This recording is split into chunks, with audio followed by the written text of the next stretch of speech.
Puk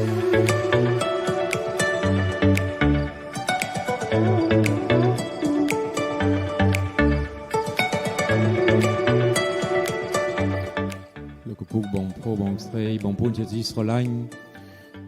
pel masalmen yem ban chapadam ong pro chum chi mui bong pun juvechun juveneri nang bopechet bopechita yem ban su train yem mina rom yem mek ne pel yung zdap kompi bi masalmen del sdei yon pi pre Jesu del min pre bong tul som srolan knir te winte mo dol yem ban srolan nek roal knir dai ne train yem chang su mandong tiet ne pel yung ban chup chup knir pi masalmen yung min ka obrum pong yung min ka somdaing kmeng del to tia bochicha de tia lokabibal masalmen yung min samdai pap del moksu sok tuk yung dai yung min lo cardinal del moksu sok tuk yung dai yung min domnang krom bopechita del mo leng yung te ayu te pram pamui pambei pambun chnam nang nai no mo yung mer do sabai dai yung ban yam bai chngang yup men yung ban atitan mu yup prik men yung ban zdap sakay piep robo bong srei nang robo bong pro mene nang eloni yung chol no krong apibochi yang chiran koko e pel yung zdap compit yang bay traini sote pre bong tul del nai noam o yung pupendoi kom lang doi luita pisamai dam no pel lok pol lok barnabato to metesna min ke mok yang chiran dan bay zdap no pel yung zdap no krong vivorona lok yohan ta kwat kön moha chun do chiran koko kmin no na ait roap chum nun ban del kompong chup chup knir yung bay zdap pre Jesu en bain men del ta kiom tir kru kon vil do la a del squal kon chim robokiom del yemo dan bay ay kon chim robokiom inei min tivet okal tianit ne pel yung sorob ni de kiom chang ye ta arom roboyung ku arom del timui pupendo omno do pen le kana dot pre Jesu min pre bong tul sonia arom muitiet del kiom mien ku kokdau ne krong presa hakum roboyung ne krong pitngai nang kiom ka tha yung kokdau do sa yung chup chup ni at ban chup chup ni pi yu hai yung chup chup ni ne krong no sabai ne krong ka swakum yang rete ne krong mondol sa kama piep num paint meini do sa yung ban atitan yung ban kenya ban rip chom opisamate piep tiang playing tiang chumrieng tiang somdaing tiang game tiang ka obrum tiang koleng yung to se yemi arom ta yung kokdau ponte yemi mente kokdau do sa pariaka men kokdau do sa yung chup chup ni yang chiran yung kokdau do sa yung ban zdap pre Jesu min pre bong tulta kiom tir konvil do la a chim robokiom tang zdap som leng kiom squal ching tiang nu hai chim tiang nu mok tam kiom ni tia pre bong tul del nai noam o yung melkeugne plau som rap ti vet roboyung melkeugne atanei nei ti vet roboyung doi deng ta ti vet roboyung min plau mui ku pre Jesu toal ne le plau ni yung chup ti mui pre Jesu toal del dek noam yung del tia kon viel roboyung del nai noam o yung min kom lang kai pi mui tngai te mui tngai del nai noam o yung min kom lang chet nang segedai son kem tia pise presba yung trolop mokwin no krong pichnam kolomo chungkal yung tlet tak chet chungkal yung okom lang at min oka chup chup knir yung zda pre bong tour robo pre Jesu tam internet del yung psai chungkal yung place dap tiet peut-être ni pre bong tour ni nai noam o yung chol yang cherou no krong kol dau nei tivet no krong atanei nei tivet no krong pre kom rumkade ocha robo pre chimcha son apiung yemin pre Jesu del tia convil do la a pre Jesu del squal yung pre Jesu del terek sa yung pre Jesu del nai noam o yung to rok pro pop tek del bdol tivet e pel yung zdapni yung deng ta ti vet robo yung leng ai kao ti vet robo yung leng ti vet del tanat nei del mendeng យើងមានត្រីវិស័យយ៉ាងច្បាស់ដែលបំភ្លឺជីវិតរបស់យើងដើម្បីទៅមុខមុខរបស់យើងគឺជីវិតអកលជានិច្ចប៉ុន្តែទៅមុខជាមួយព្រះជាម្ចាស់ទៅមុខជាមួយបងប្អូនទៅមុខជាមួយបងស្រីជាមួយលោកឪពុកនៅក្នុងគ្រួសារមួយដែលជាព្រះសហគមន៍ដើម្បីរស់នៅប្រចាំថ្ងៃនៅក្នុងសង្គមបងប្អូនជាទីស្រឡាញ់ថ្ងៃនេះខ្ញុំចង់អញ្ជើញយើងដែលជាលោកឪពុកដែលជាបងស្រីបងប្អូនដែលជាយុវជនយុវនារីដែលជាគ្រីស្ទបរិស័ទឲ្យយើងយកចិត្តទុកដាក់ដើម្បីអធិដ្ឋានថែមទៀតទីមួយអធិដ្ឋានសម្រាប់លោកបូជីចាថ្ងៃនេះយើងបានគោរពព្រះយេស៊ូវជាគង្វាលដ៏ល្អដែលជាគង្វាលដ៏ប្រសើរថ្ងៃនេះយើងបានឃើញគង្វាលដ៏ល្អបំផុតគឺលោកប៉ូលនិងលោកបាណាបាដែលមកយ៉ាងជាបូជីចាដំបងនៅក្នុងព្រះសហគមន៍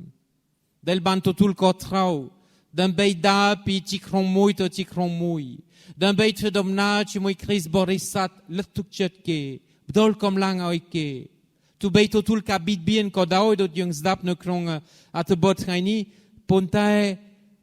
ដោយសារគេច្រណែនគេឃើញមានគេមកស្ដាប់ច្រើនប៉ុន្តែគេតស៊ូដើម្បីទៅមុខទៅទៀតដោយសារគេដឹងអីនេះជាលោកបូជីចាដែលបានទទួលនេះយើងបានតែងតាំងណែឲ្យធ្វើជាពន្លឺបំភ្លឺចិត្តសាសនានា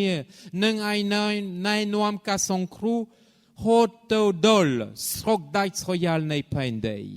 នេះជាបេសកកម្មនេះជាអក្ខសញ្ញាដែលលោកប៉ូលនិងបាណាបាបានទទួល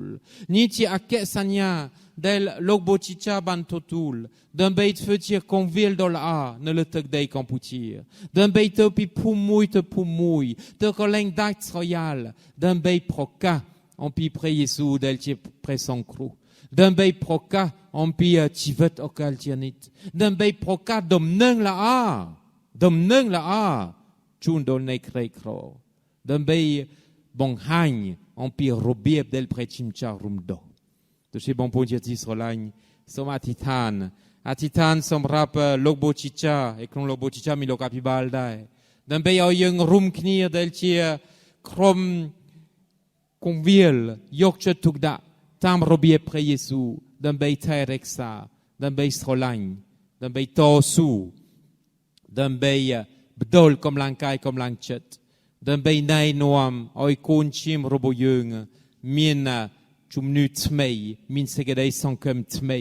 មានជីវិតមកពីព្រះជាម្ចាស់បងប្អូនជាទីស្រឡាញ់ខ្ញុំចង់អញ្ជើញបងប្អូនអធិដ្ឋានសម្រាប់បុព្វជិតបុព្វជិតាដែលរស់នៅក្នុងទឹកដីប្រទេសកម្ពុជាក៏តែនៅភ្នំពេញយើងមាន25ក្រុមដែលសពថ្ងៃបំរើប្រសិនបើយើងបន្ថែមបាត់ដំបងដែលមានច្រើនដែរនៅកំពង់ចាមយើងប្រហែល35ក្រុមគ្រួសារដែលពិតមែនមកពីប្រទេសផ្សេងប៉ុន្តែមកនៅក្នុងគោលដៅតែមួយគោលដៅគឺប្រកាសដំណឹងល្អដូចយើងបានសរសេរនៅទីនេះយើងជាធ្លុងតែមួយនៅក្នុងព្រះសហគមន៍តែមួយយើងជាអ្នកដែលប្រកាសដំណឹងល្អតាមគម្រោងការរបស់ព្រះជាម្ចាស់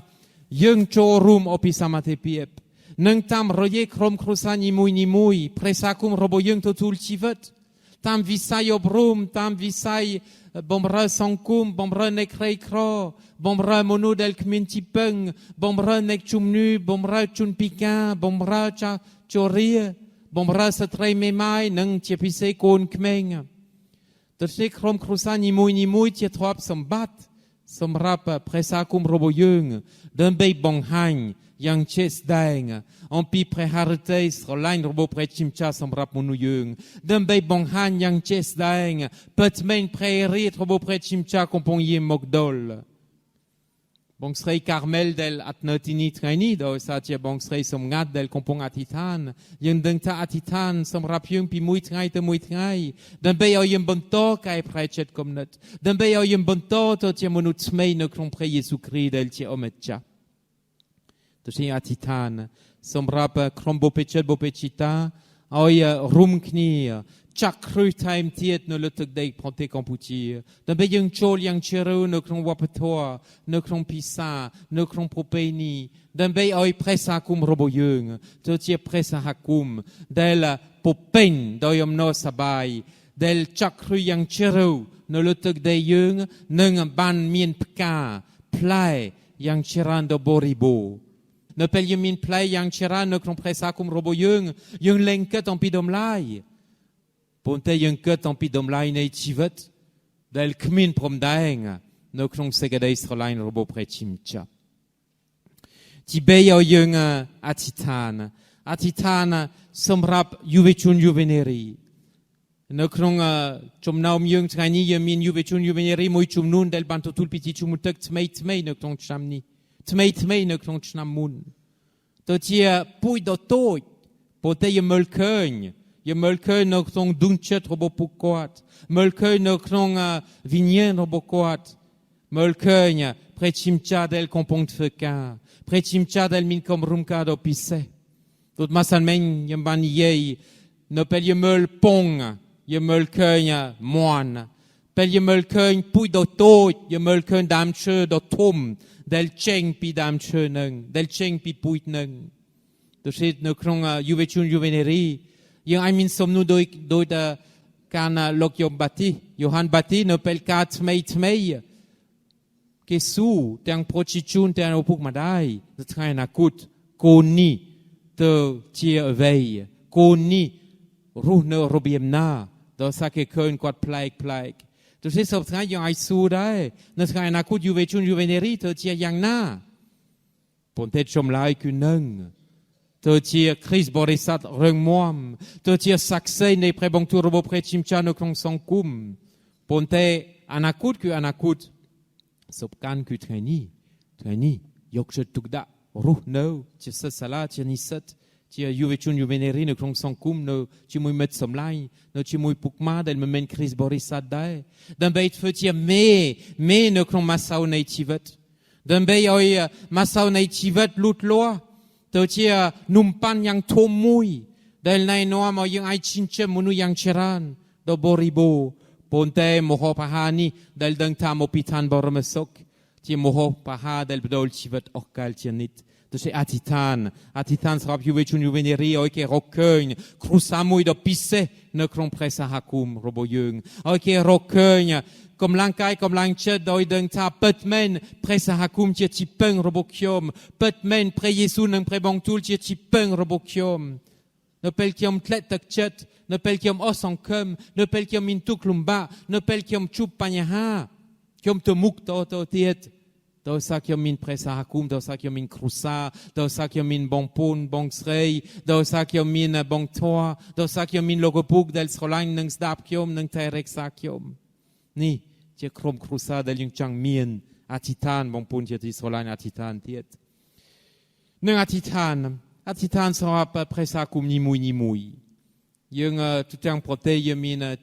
ជាង120ព្រះសហគមន៍តាមភូមិ100សហគមន៍ដ៏តូចជួនកាលតូចមែនទែនអត់មុនខ្ញុំទៅក្នុងព្រះសហគមន៍ពៅនៅក្នុងភូមិភាគភ្នំពេញនៅបាទីសង្តាយូហានបាទីគ្រីស្ទបរិស័ទមានតែ2នាក់តែប៉ុណ្្នឹងប៉ុន្តែយើងឃើញមានយាយច្រើនក្មេងៗច្រើនគេមកដែរទៅអធិដ្ឋានសម្រាប់ព្រះសហគមន៍របស់យើងឲ្យព្រះសហគមន៍នីមួយទៅជាកន្លែងមួយយ៉ាងពិសេសទៅជាខុសនៃសេចក្តីស្រឡាញ់នៅក្នុងភូមិហើយយើងមើលឃើញគ្រីស្ទបរិស័ទដែលសម្ដែងធម៌មេត្តាករុណាដល់ប្រជាជនហើយមើលឃើញគ្រីស្ទបរិស័ទដែលជាចូលគ្នានៅក្នុងសាសនាជាពិសេសរួមជាមួយពុទ្ធសាសនាដើម្បីធ្វើដំណើរជាមួយគ្នាហើយយើងឃើញគ្រីស្ទបរិស័ទដែលជាបើភ្នែកពេលមើលទុក្ខលំបាកការស្រែកឃ្លានរបស់បងប្អូនឯទៀតហើយគ្រីស្ទបរិស័ទជាពិសេសអធិដ្ឋានដើម្បីយុវជនយុវនារីដោយសារព្រះសហគមន៍របស់យើងដូចជាព្រះសហគមន៍ពីដើមដូចសម័យលោកប៉ូលលោកបាណាបាដូចសម័យក្រុមគ្រីស្ទូតជាគ្រីស្ទបរិស័ទចំនួនទី1ចំនួនទី2ប៉ុន្តែចំនួនទី2កើតឡើងដោយសារអីដោយសារបងប្អូនដែលជាចំនួនទី1បានយកចិត្តទុកដាក់ស្ដាប់ព្រះបង្ទូលបង្កើតបរិយាកាសមួយដែលមានកក់ក្ដៅ ร่วมជាមួយព្រះយេស៊ូវរួមជាមួយព្រះសហគមន៍ទោះជាយើងត្រូវតែអធិដ្ឋានដើម្បីក្រុមគ្រួសាររបស់យើងតាមព្រះសហគមន៍នីមួយៗទូទាំងបីពុម្ពា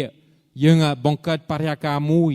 ដែលជាក្រុមគ្រួសាររបស់ព្រះយេស៊ូវ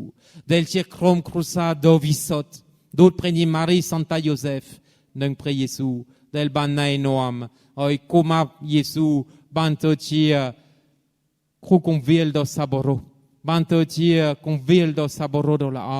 ដើម្បីខ្វៀលយើងដែលជាប្រជារាស្ត្ររបស់ព្រះជាម្ចាស់បងប្អូនជាទីស្រឡាញ់យើងបានស្ដាប់នៅក្នុងអត្ថបទទី2កូនឈាមដែលគង់នៅកណ្ដាលបល្ល័ង្កទ្រង់នឹងខ្វៀលពួកគេព្រះអង្គនឹងនាំគេទៅរកប្រភពទឹកដែលផ្ដល់ជីវិតហើយព្រះជាម្ចាស់នឹងជូតទឹកភ្នែកចេញអស់ពីភ្នែករបស់គេពិតមែនយើងពុពេញដោយសេចក្តីសង្ឃឹមដោយសារយើងមានព្រះយេស៊ូវផ្ទាល់ដែលខ្វៀលយើងមានព្រះយេស៊ូវផ្ទាល់ដែលជាប្រភពទឹកដែលផ្ដល់ជីវិតយើងមានព្រះយេស៊ូវផ្ទាល់ដែលជូតទឹកភ្នែកដើម្បីឲ្យយើងមើលឃើញសុភមង្គលដ៏ពិតប្រាកដអាមែន